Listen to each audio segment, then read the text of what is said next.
Lubid! Lubid!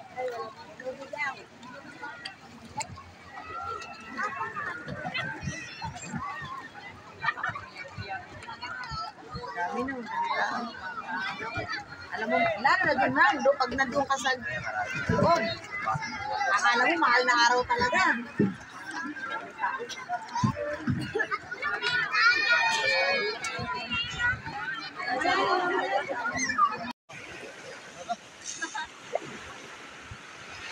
Wow! Ang buhangin, no? Saan ka pa? Oh! Ganda! Sinantan! Wow! Hello mga ka-Johnny.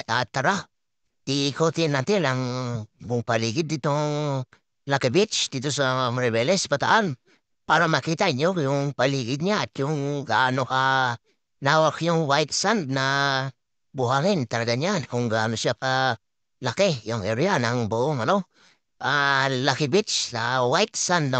Pinong-pino ang buhangin mga ka-Johnny. Ayan, yan o, mga cottage at may nyugan sa wala doon sa sa tabi mismo ng dagat hanggang doon sa may mga nyugan na mga, di ako nagkakamali, 30 meters siguro o mahigit pa mga ka-Johnny. Tiyan mga ka-Johnny, may mga kayak din sila. Ayun, may pinaparindahan silang kayak dyan. 30 minutes, 150 per head. O yan mga ka-Johnny, ayan kanilang kayak pala dyan sa Lucky Beach na yan. Ayan yan lang, napakaganda. Kita naman natin yung pinong buhangin at napakaputi mga ka-Johnny. Ayan yan, sabi ko, dito to sa Maribeles, Bataan. Ang kanyang sakayan nito mga ka-Johnny ay doon sa may Porto Playa. Doon ang bangka na talagang masada papunta patungo dito upang ihatid yung guest natin dito sa isla na to. Hindi naman siya isla, parang dagat talaga ang pinakaway niya papunta dito sa Lucky Beach na to. Mga ka-Johnny, ayan, naglalakad na to. Diyan, mga tanghali tapat siya. Plus 12 pa sa atin, inigat ko. Medyo napagod din ako, talaga. Yan mo, kita niyo naman mga ka-Johnny, katirika ng araw, pero okay lang mga ka-Johnny. Araw may pakita po sa inyo kung gaano maganda at gaano kalawak ang accommodation dito sa Lucky Beach. At yung mga cottage na pwede niyo rin tahan dito sa Lucky Beach. Pala mga ka-Johnny, wala silang wala tayong power supply na galing sa isang power provider. Ang lang dito, power supply na ginagamit is sa ilaw. Mayroon sila mga ilaw na solar, and then pagdating sa mag-charge, generator ang kanilang gamit. Ang bukas ng generator is from 7 p.m. to 10 p.m. ng gabi lang mga ka-Johnny. Yun lang ang bukas ng sa mga mag-overnight lang yun. Yun binubuksan yung yung generator mga ka-Johnny. Ayan napakaganda talaga mga ka-Johnny. At yan may mga tent yung iba dyan at yun may mga cottage nandyan sa may dulo na yun. Kita lang natin mga ka-Johnny. At punta tayo doon sa may sa may ilalim ng nyugan. Doon talaga may mga cottage din na private na may isang kwarto, may kanya-kanyang may-ari doon.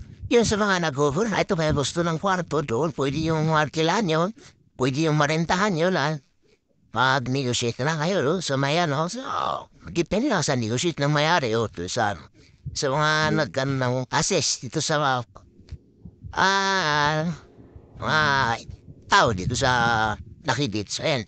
Yan, iwanan titent ng iba. May tint yung iba dyan. Gamit nila. At yun ang iba yan. Tulad yan. Parang mga tao din. Mga pulda. Ayun tao dyan mga ka-Johnny. Ayan, iniikot-ikot mga. Ikot ako. Yan. Pang mga tint yan. Dyan? Pinaparkilan ni Mamay. Doon sa may Porto Playa, meron mga ka-Johnny na pinaparentahan na mga tent kung maraming guest talaga. At ito, kasalukuyan pala, magagawa sila ng mga malalaking pwedeng rentahan ng mga cottages, yan, mga pangmaramihan na yan, mga ka-Johnny. At ito, patuloy at pag-ikot, yun, mga cottage nila dyan. Yan, napakarami yan. Alawak, yan, mga Hindi sa may loob na yan, may mga kwarto yan. At meron din dyan, bilyaran. Bilyaran, mga ka-Johnny. Para ma-enjoy talaga. At yan, ang area dyan sa loob niyan, medyo maganda talaga mga ka-Johnny. Silahin ng open. Talaga. Ayun, doon. Ayun. May mga ano pa doon, mga kwarto talaga. Mga ka-Johnny. At doon, pwede talaga no, rentahan ay yung cottages na yun, no, ay isang kwarto. Private yan, mga ka-Johnny, sa mga nag-overnight. Tama-tama po yan para sa inyo. Feel at home kayo dyan, mga ka-Johnny. Ayan, may tindahan din dyan sila. Siyempre, mga ka-Johnny. Doon din natin, medyo, anyan si Kamahal. Kamahal, mga ka-Johnny. Medyo alam naman natin ngayon. At yan, mga ka-Johnny. Ang area talaga. Matuloy lang tayo sa pag-ikot. Samahan niyo ang doon sa may ang kabilang dulo. Yung pabalik na po yan talaga, mga ka-Johnny. Doon ako dumaan kanina sa tabing buhangin na yun. At ngayon dito na ako.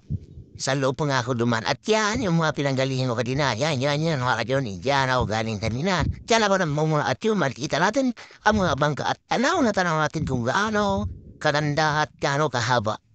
Ang buhanginan. Wow. Ano dyan nakapwesto na yung mga ka-Johnny doon. At yun ang aming bangka.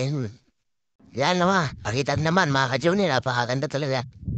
Sa mga gustong gano'n dyan, abel dito sa boat ng papuntang Lucky Beach. Message nyo lang nga po sa aking page. Ito sa Roger Pahonar Vlogs. At may gagawin ko kayo sa bangka. Napakaganda po ng bangka na gamit natin at magagamit natin pala, mga ka-Johnny. At yung gamit namin dito sa pagpunta nato, yun ang bangka na napaka-komportable. At kahit maaron, mga ka-Johnny, kaya niya, mga ka-Johnny, kompleto din lahat sa gamit yun. Mayroong life vest at apat din ang doon, crew, mga ka-Johnny. Kaya panatan tayo sa ating day at safe na